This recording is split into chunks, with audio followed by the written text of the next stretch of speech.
உங்களை விட்டுட்டு போனவங்க ஒரு நாள் உங்களை தேடி திரும்ப வராங்க அப்படின்னா அவங்க உங்க மேல வச்சிருக்கிற காதலால திரும்ப வரல, அன்புனால திரும்ப வரல.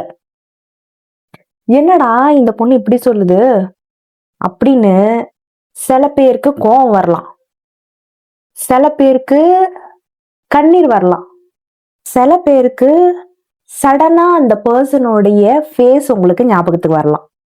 ஏன்னா நம்ம வாழ்க்கையில ஒரு கட்டத்துல நம்மளை விட்டுட்டு போனவங்க திடீர்னு பல மாசம் கழிச்சு, பல வருஷம் கழிச்சு நம்ம வாழ்க்கைக்குள்ள என்ட்ரு ஆவாங்க. அப்ப நம்ம என்ன யோசிப்போம்? ரியாலிட்டிய பேசுவோமே. என்னடா இப்பதான் ரியலைஸ் பண்ணி நம்ம ஞாபகம் வந்துட்டோம் போல் இருக்கு, நம்மள திரும்ப ரொம்ப டீப்பா நேசிச்சு திரும்ப நம்ம வாழ்க்கைக்குள்ள வராங்க போல் இருக்கு, நம்ம வேல்யூ புரிஞ்சுக்கிட்டாங்க போல் இருக்குன்னு நினைப்போம் இல்லையா? எல்லாருமே அப்படிதான் நினைப்போம். ஆனா நண்பர்களே, ஒண்ணு மட்டும் நான் உங்களுக்கு அலர்ட் பண்றேன். நம்ம வாழ்க்கையில எல்லா திரும்பி வருதலும் வெறும் காதலால் மட்டும் நடக்கிறது இல்லை, சரியா? திரும்பவும் வர்றது அவங்க பழைய லவ்வோட தான் வராங்கன்னு மட்டும் தயவு செய்து நினைக்காதீங்க. இன்னைக்கு அதை பத்தி உங்களுக்கு ஒரு டீட்டெயில்டா கிளாரிட்டி கொடுக்கிறேன். வணக்கம், இது மனசு பேசுது. நான் கனகவல்லி. சரி, விஷயத்துக்கு வருவோம். ஒருத்தர் உங்களை விட்டுட்டு போறாருன்னு வைங்களேன், அவரு எடுத்த முடிவு சரியா தப்பான்றது வேற விஷயம், அதை நான் இங்க பேசல. பட் அந்த பர்சன் உங்களை இழக்கிறத விட வேற ஒரு விஷயத்துக்கு ப்ரியாரிட்டி கொடுக்கறாரு அப்படிங்கிறது உண்மைதானே? ஓகே, இதை உங்களால இல்லைன்னு சொல்ல முடியாது இல்லையா? அப்புறம் ஏன் நம்மளை தேடி திரும்ப வராங்க? சைக்காலஜி என்ன தெரியுமா சொல்லுது? தனிமை. ஃபர்ஸ்ட் அந்த பர்சன் உங்க ரிலேஷன்ஷிப்ல இருக்கும் பொழுது அன்பு, அக்கறை, பாதுகாப்பு, கவனம், இது நாலுமே உங்ககிட்ட கிடைச்சிருக்கும். ஓகே, அப்ப திரும்ப உங்களை விட்டுட்டு போனதுக்கு அப்புறம் அதை அவரை மிஸ் பண்றாரு. அப்பதான் உங்க வேல்யூ புரிய ஆரம்பிக்குது. இதெல்லாம் எனக்கு கிடைக்கலையே, ஃபர்ஸ்ட் கிடைச்சது இப்ப கிடைக்கல. அப்ப அவருக்கு அங்க ஒரு தனிமை உருவாகுது. திரும்ப அந்த தனிமையை பூர்த்தி செய்யறதுக்கு அவர் உள்ள வராரு. ஓகே, இது நிஜம்தான். இது இந்த வீடியோ பாக்குற பல பேருக்கு, இதுல அடிப்பட்டவங்களுக்கு தெரியும், இப்படி ஒரு பர்சனை கண்டிப்பா உங்க வாழ்க்கையில வந்துட்டு போயிருப்பாங்க. இந்த வீடியோஸ் நான் எல்லாருக்குமே நான் சொல்ல மாட்டேன், யார் இதுல பாதிக்கப்பட்டிருக்கீங்களோ அவங்களுக்கு. இது எப்படின்னா, இப்ப அதே கான்செப்ட்ல பாத்தீங்கன்னா, அந்த பர்சனுக்கு உங்களை விட்டுட்டு போனார்ல, அந்த பர்சனுக்கு நீங்க அடிக்கடி மெசேஜ், கேர் பயங்கரமா கொடுத்துருப்பீங்க, அவங்களுக்கு அட்டென்ஷன். ஓகேவா? அவங்களுக்கு ஒரே இதுவா இருந்திருக்கும், என்னையும் தேடி என்னையும் மதிச்சு ஒரு ஆள் இருக்கு அப்படின்னு சொல்லிட்டு. ஓகேவா? முன்ன நிறைய மெசேஜ், கால்ஸ் அந்த மாதிரி நீங்க அவங்க லைஃப்ல நிறைய கொடுத்துருப்பீங்க. அவர் உங்களை விட்டுட்டு போனதுக்கு அப்புறம் அது கிடைக்காம போயிருக்கும் போன இடத்துல. ஸோ அதெல்லாம் என்ன ஆகும்னா, ஒரு கட்டத்துக்கு மேல அவருக்கு தனிமையை ஃபீல் பண்ணியிருக்கோம்.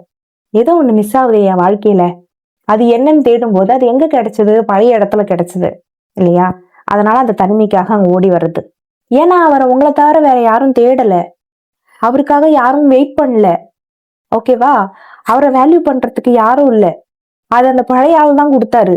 சோ திரும்ப அதெல்லாம் வேணும்ன்ற அந்த பசி. ஓகேவா? அந்த அந்த ஒரு ஏக்கத்துல அவங்க திரும்ப வராங்க. ஒரு நல்ல ஒரு விஷயம் புரிஞ்சுக்கோங்க, சில நேரத்துல உங்களை மிஸ் பண்ண மாட்டாங்க. நீங்க கொடுத்தீங்க தெரியுமா ஒரு உணர்வு, அதை மிஸ் பண்ணுவாங்க.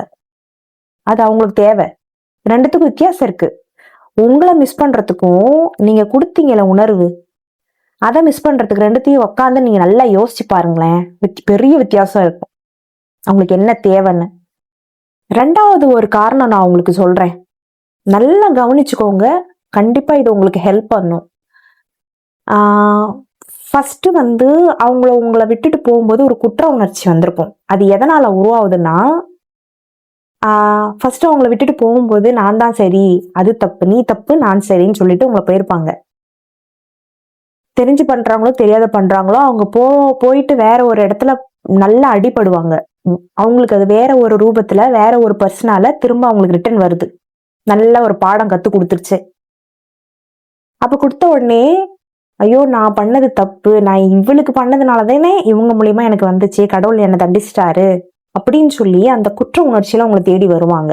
ஏன்னா அப்பதான் அவங்களுக்கு புரியும், நான் என்ன தப்பு பண்ணேன், நான் பண்ணது தப்பு, நான் இன்னாருக்கு பண்ணது பெரிய தப்புன்னு சொல்லிட்டு அந்த குற்ற உணர்ச்சியை அவங்களுக்கு நான் என்ன பண்ணேன்னு ரியலைஸ் பண்ண வைக்கும்.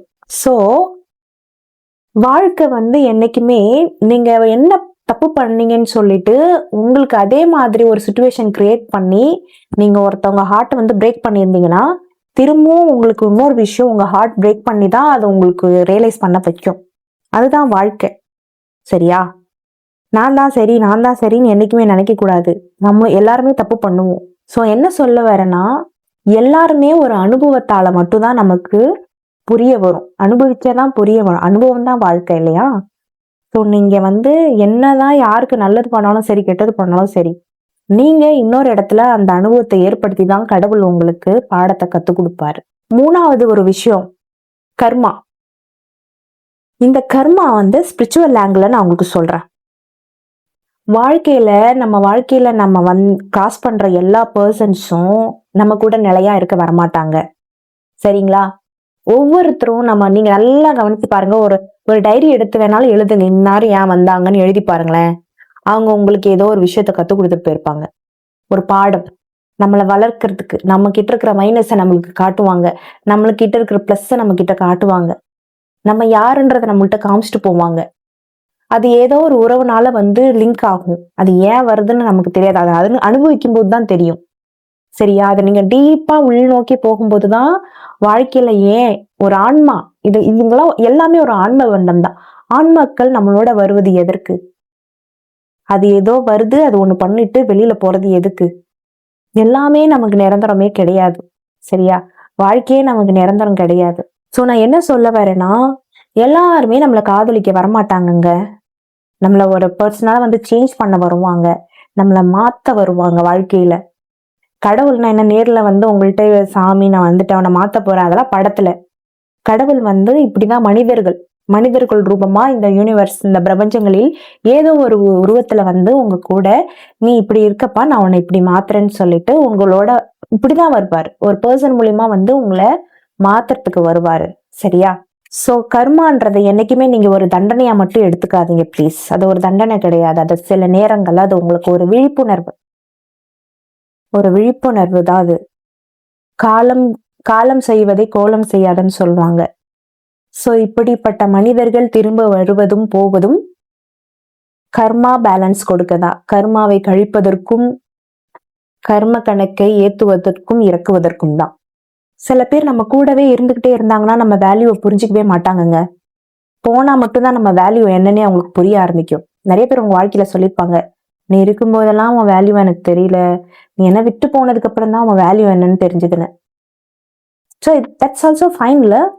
அப்பயாச்சும் நம்ம போனதுக்கு அப்புறமாவது நம்ம வேல்யூ என்னன்னு தெரிஞ்சது அப்படின்னு சொல்லிட்டு நம்ம சில நேரங்கள் நம்ம சாட்டிஸ்ஃபை பண்ணிக்கணும். கிரேட், இப்பவாது என்னை பத்தி உனக்கு புரிஞ்சுதுப்பா, ஆளை விடுற சாமி அப்படின்னு சொல்லிட்டு நீங்க ஒரு லூப்ல சிக்கியிருப்பீங்கல்ல. என்னை ஏன் அந்த ஆள் வந்து என்னை ஏன் விட்டுட்டு போனா, அவன் ஏன் என்னை விட்டுட்டு போனான்னு ஒரு லூப் மண்டையை போட்டு உங்களுக்கு உடஞ்சிருக்கும். ஸோ அது வந்து ஒரு ரிலீஃப் பாயிண்டா நீங்க எடுத்துக்கணும். நான் என்ன சொல்ல வரேன்னா, எதையுமே ஒரு பாசிட்டிவ் ஆங்கிள் சிந்திக்கணும். அந்த பாசிட்டிவ் ஆங்கிள் எப்ப நீங்க வரும்னா, உங்களுக்கு நீங்க வெறும் எமோஷனலாவே உட்காந்து ஸ்ட்ரக் ஆயிட்டீங்கன்னா வராது. ஜஸ்ட் அடுத்தடுத்து அதை வந்து ஒரு ஸ்பிரிச்சுவலாகவும் சைக்காலஜிக்கலாகவும் யோசிக்கிற ஆட்களாக நீங்க இருந்தால் இது உங்களுக்கு ரொம்ப லைஃப்ல ஹெல்ப் பண்ணும். இப்போ பல பேர் கேட்பீங்க, போன ஆளு திரும்பவும் வந்த வாழ்க்கையில ஏத்துக்கணுமா வேண்டாமா? கண்டிப்பா இந்த கேள்வி எல்லாருக்கும் வரும். இந்த இடத்துல பல பேர் செய்யற தப்பு என்ன தெரியுமா? அவங்க திரும்பி வந்ததும் என்னை ரொம்ப காதலிக்கிறாங்க, அந்த லவ்வால தான் வந்தாங்கன்னு நினைச்சுக்கிறாங்க. அங்கதான் பிரச்சனையா ஆரம்பிக்குது. வெளுத்ததெல்லாம் பாலு நம்ம நம்ப கூடாது. ஓகே, நான் ரியாலிட்டியை பேசுறேங்க. சும்மா மேலோட்டமாலாம் என்னால பேச முடியாது. மேலோட்டமா பேசினா பல கேள்விகளுக்கு உங்களுக்கு பதில் கிடைக்காது. புதிராவே இருக்கும். முழுமையடையாத கேள்விக்கு முழுமையடையாத பதில் சொன்ன மாதிரி இருக்கும். அது எனக்கு செட் ஆகாது. சோ அவங்க வந்து திரும்ப வரும்போது உண்மையாவே உங்களோட வேல்யூ புரிஞ்சு வந்தாங்களா, இல்ல அவங்களுக்கு ஏற்பட்ட அந்த தனிமையை திரும்பவும் நிரப்பிக்க வந்தாங்களா, சுயநலமா வந்தாங்களா, எப்படி வந்தாங்க? அது என்னோட கேள்வி. இதை நீங்களும் கேட்கணும். நீங்களும் ஆராய்ச்சி பண்ணணும் உங்க உறவுல. அப்படி வரும்போது லைஃபுங்க. மனசை நோகடிக்க விடக்கூடாது. ஒரு விஷயத்துல ஆல்ரெடி நீங்க மனசு உடைஞ்சு போயிருப்பீங்க அந்த பர்சனால. திரும்பவும் எதுக்கு அந்த வலியை நீங்க ஏத்துக்கணும்னு நினைக்கிறீங்க? ஒரு மாட்டுக்கு ஒரு சூடு, 10 சூடு வேணுமா? ஓகே, போதுங்க. ஒரு தடவை பட்டதே போதும். நீங்க தடவை உங்க ரிலேஷன்ஷிப்ல அதிகப்படியான அன்பு, அக்கறை எல்லாத்தையும் குடுத்திருப்பீங்க. அதுவே அந்த ஆளுக்கு பத்தல, அந்த அந்த பொண்ணுக்கு பத்தல, அந்த பையனுக்கு பத்தலன்னும் போது, திரும்பவும் நீங்க அத ப்ரூவ் பண்ணணுமா என்ன? வேண்டாமே. ஏன்னா, சில பேரு, நான் சொல்றது சில பேரு, உங்கள காதலிக்க மாட்டாங்க. நீங்க குடுத்த கவனத்த காதலிப்பாங்க. உங்கள விட அவங்க மிஸ் பண்ணது அதுதான். நீங்க குடுத்த கம்ஃபோர்ட்ட அவங்க மிஸ் பண்ணிருப்பாங்க. அதனாலதான் அவங்க திரும்ப வர்றது. உங்கள அவங்க காதலிச்சதுக்கும், நீங்க குடுத்த கம்ஃபோர்ட், உணர்வ காதலிச்சுக்கும் வித்தியாசம் நெறைய இருக்குங்க. நான் திரும்பவும் சொல்றேன். இது ஹியூமன் சைக்காலஜிங்க. இதெல்லாம் நீங்க புரிஞ்சுக்கணும். ஜஸ்ட் மேலோட்டமா எல்லாரையும் பார்த்த உடனே நம்பிடாதீங்க. அந்த ஒரு கம்ஃபோர்ட், அந்த ஹேபிட் நீங்க குடுத்திருப்பீங்கல்ல, அது அவங்களுக்கு ரொம்ப செட் ஆயிருக்கும். அவங்களுக்கு இது இது வேணும், வேணும், நல்லா இருந்துச்சேன்ற மாதிரி. அந்த இடத்துல நீ இருக்க மாட்ட. உங்களோட பிரசன்ஸ் அவங்களுக்கு இருக்காது. அதனால புரிஞ்சுக்கோங்க. சோ உங்க வாழ்க்கையில விட்டு போனவங்க திரும்பி வந்துட்டாங்கன்னா, டப்புன்னு அவங்க வந்த உடனே உருகி போயிடாதீங்க. ஓகே? என்னைக்குமே நம்ம கிட்ட ஒரு பிடிமானம் இருக்கணும். வாழ்க்கையில ஒரு கண்ட்ரோல் இருக்கணும். மனசு அப்படியே உதிர்த்து விட்டுறக்கூடாது. அது பொண்ணா இருந்தாலும் சரி, பையனா இருந்தாலும் சரி. அப்படியே கொஞ்சம் உங்ககிட்ட இருக்கணுங்க கண்ட்ரோலு. யாருக்காகவும் உங்கள நீங்க லூஸ் பண்ணக்கூடாது. எல்லாத்துக்கும் ஒரு லிமிட் வைங்க என்ன? ஒரு பவுண்டரி செட் பண்ணி தான் வாழணும் மனுஷனா பிறந்தவன். அந்த மாதிரி ஒரு பவுண்டரிய நீங்க செட் பண்ணாம வாழ்ந்தீங்கன்னா வலி நிக்கும். ஒருத்தவன் உங்கள்ட்ட திரும்பி பேசுறாங்கன்னா, அவங்க வார்த்தைய நீங்க கவனிக்க கூடாது. புரியுதா? நல்லா ஹைலைட் பண்ணிக்கோங்க. அவங்க வார்த்தைய கவனிக்காதீங்க. அவங்க கிட்ட என்ன சேஞ்சஸ் இருக்குன்னு நல்லா மைனூட்டா கவனிங்க. உங்களுக்கு ரிசல்ட் கிடைச்சிரும். இங்க என்கிட்ட கேட்க வேண்டிய கேள்வி அங்க கிடைச்சிரும். இந்த அப்சர்வேஷன் ரொம்ப முக்கியம். அவங்க கிட்ட கண்டிப்பா ஒரு சேஞ்சஸ் இருக்கும். இல்லாம இருக்காது. ஒரு உண்மையான காதல் திரும்ப வரலாம். ஆனா அந்த உண்மையான காதல் வரும்போது, அந்த காதலோடு பொறுப்பும் சேர்ந்து வரும், மரியாதையும் வரும், மிகுந்த புரிதலோடும் வரும். இதெல்லாம் இருந்தா அது உண்மையான காதல். அதே மாதிரி உங்களுக்கு இன்னொரு விஷயம் சொல்லட்டுமா? ஒரு உறவு உங்களோட திரும்ப வருதுன்னு சொன்னா, அது ஒரு க்ளோஷருக்காக வருங்க. எப்படி தெரியுமா? அந்த உறவு உங்களுக்காக வராதுங்க. உங்களுடைய மதிப்பை உங்களுக்கே புரிய வைக்க வரும். உங்க வாழ்க்கையோடைய புதிய அத்தியாயத்திற்கு அது உங்களை அனுப்ப வரும் மாற்றி. அதுக்காகவும் இருக்கலாம். சோ இந்த வீடியோவை நான் முடிக்கிறதுக்கு முன்னாடி உங்களுக்கு மறுபடியும் சொல்றேன். உங்க வாழ்க்கையில ஒருத்தவங்க உங்களை விட்டுட்டு போனவங்க திரும்ப வந்தாங்கன்னா, அது தனிமையை நிரப்ப, குற்ற உணர்ச்சியை பூர்த்தி பண்றதுக்கு, இல்ல கர்மாவை கழிக்க. ஓகேவா? ஆனா திரும்பவும் உங்களை தேடி வந்தவங்கள நீங்க உங்க வாழ்க்கையில ஏத்துக்கலாமா வேணாமாங்கிறது நீங்க தீர்மானிக்க வேண்டியது. ஏன்னா அது உங்க சுயமரியாதை, உங்க மன அமைதி, உங்க வாழ்க்கையை சார்ந்த பொறுப்பு உங்கள்கிட்ட இருக்கு. இதெல்லாம் பேஸ் பண்ணி நீங்க தான் முடிவெடுக்கணும். வாழ்க்கையை விளையாட்டா எடுத்துக்க கூடாது. வாழ்க்கையில சுயமரியாதை ரொம்ப முக்கியம். அதை விட முக்கியம் மன அமைதி. சோ இதுக்கெல்லாம் அந்த அந்த பர்சன் செக்லிஸ்ட்ல டிக் ஆகுறாங்களா நீங்க பார்க்கணும். பார்த்துக்கிட்டு முடிவை நீங்க எடுக்கணும். ஓகே? சோ இத பத்தி நீங்க என்ன நினைக்கிறீங்க? இத மாதிரி உங்களை விட்டுட்டு போனவங்க திரும்ப உங்க வாழ்க்கையில வந்த அனுபவம் இருக்குன்னா எனக்கு கமெண்ட்ல சொல்லுங்க. சோ இதனால மத்தவங்க வாழ்க்கைக்கு ஒரு வழிகாட்டியாக இருக்கு உங்க கமெண்ட்ஸ். இந்த மாதிரி உண்மைகள் பேசுற வீடியோஸ் பிடிச்சிருந்தா சப்ஸ்கிரைப் பண்ணுங்க. சத்தம் இல்லாம ஆனா ஆழமா மனசு பேசும். மீண்டும் ஒரு உண்மை வீடியோக்களுடன் சந்திக்கிறேன். நன்றி.